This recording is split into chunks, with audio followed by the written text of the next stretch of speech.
മാതാപിതാക്കളെ, നിങ്ങൾ നിങ്ങളുടെ മക്കളുടെ മുമ്പിൽ പ്രകടിപ്പിക്കണം എന്ന് പരിശുദ്ധാത്മാവ് ആഗ്രഹിക്കുന്നു. ഇത് മാറും, ഈ പ്രശ്നം മാറും, ഈ രോഗം മാറും, ഈ തകർച്ച മാറും, നമ്മൾ രക്ഷപ്പെടും, നമ്മുടെ കുടുംബം രക്ഷപ്പെടും. ഇതാണ് പറയേണ്ടത്.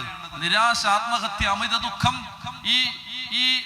ഈ അമ്പ്, ഈ മുന, ഈ ആയുധം, ഇതിങ്ങനെ ചങ്കനകത്തേക്ക് കുത്തിയിറക്കാൻ സാത്താൻ ശ്രമിക്കുമ്പോ ദാവീദിനെ പോലെ എന്റെ പ്രിയപ്പെട്ട മക്കളെ പറയണം, ഈ തകർച്ചയിൽ നിന്ന് നമ്മൾ പുറത്തു വരും.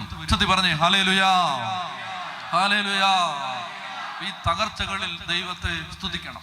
ഇതാണ് സത്യത്തിൽ നമുക്ക് മാതാപിതാക്കൾക്ക് മക്കൾക്ക് കൊടുക്കാനുള്ള ഒരു എനർജി. അതാണ് എൻ്റെ അപ്പൻ, എൻ്റെ അമ്മ, എൻ്റെ വല്യപ്പൻ, എൻ്റെ വല്യമ്മ. അതായത് ഏത് പ്രതികൂലത്തിന്റെ നടുവിലും കർത്താവ് കൂടെ ഉണ്ടെന്ന് വിശ്വസിച്ച് ധൈര്യപൂർവ്വം നിന്ന ആളുകളാണ്.